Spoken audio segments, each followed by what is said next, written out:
जय श्री कृष्ण मित्रों, इस वीडियो में हम चर्चा करेंगे शरद पूर्णिमा की। इस बार ऐसा योग बन रहा है शरद पूर्णिमा के दिन कि एक तरफ ग्रहण पड़ रहा है और दूसरी तरफ ये चतुर्दशी और पूर्णमासी का मिलन हो गया है। अर्थात चतुर्दशी जो तिथि है वो क्षय हो गई है और पूर्णमासी तिथि उस दिन पूरे दिन है। तो ऐसी स्थिति में हम शरद पूर्णिमा का व्रत और शरद पूर्णिमा की जो खीर और सत्यनारायण कथा कोजागरी व्रत कैसे करें, इस संदर्भ में सभी पंचांग हमारे मौन हैं और कई आचार्य और विद्वानों से बात करने के बाद और रिसर्च करने के बाद मैं इस निर्णय पर पहुंचा हूं कि इस बार सत्यनारायण कथा और ये विशेष करके जो खीर का अर्पण किया जाता है शरद पूर्णिमा के दिन, तो उसको किस तरह से किया जाए। क्या एक दिन पहले किया जा सकता है या एक दिन बाद में किया जा सकता है, इन सारे प्रश्नों का जवाब हम इस वीडियो में जानेंगे। पंचांग राजधानी के अनुसार चतुर्दशी जो तिथि है वो 27 तारीख को और 28 तारीख की रात में 4:17 पर समाप्त हो रही है। तो 27 तारीख में चतुर्दशी 4:17 पर समाप्त हो गई और 28 तारीख को सुबह ही 4:17 से पूर्णमासी शुरू हो गई और वो 29 तारीख को तक रहेगी। अब 29 तारीख तक वो रहने के कारण, क्योंकि अब पूर्णमासी में ही जो शरद पूर्णिमा का व्रत रखना है और शरद पूर्णमासी का जो खीर का अर्पण करना है, क्योंकि 4:05 शाम से सूतंक शुरू हो जाएंगे और रात में ग्रहण पड़ेगा जिसमें हमें चंद्रमा की किरणों को जो है दिखाना होता है खीर में। तो ऐसी स्थिति में क्या किया जाए।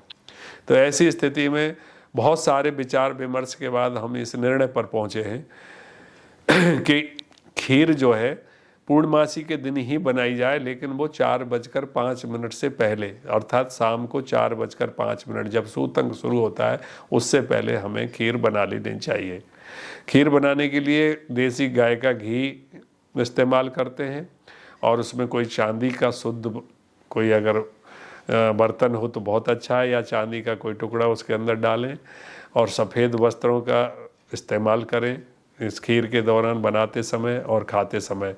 ये भगवान को भोग करके अर्पण करके लगाई जाती है। लेकिन आज क्योंकि चंद्र ग्रहण की स्थिति के कारण भगवान को भोग लगाना बहुत ठीक नहीं है, क्योंकि 4:05 से लेके और दोपहर रात्रि को आपका 2:24 तक ग्रहण है। तब तक आप ना कुछ खा सकते, ना पी सकते, ना बना सकते।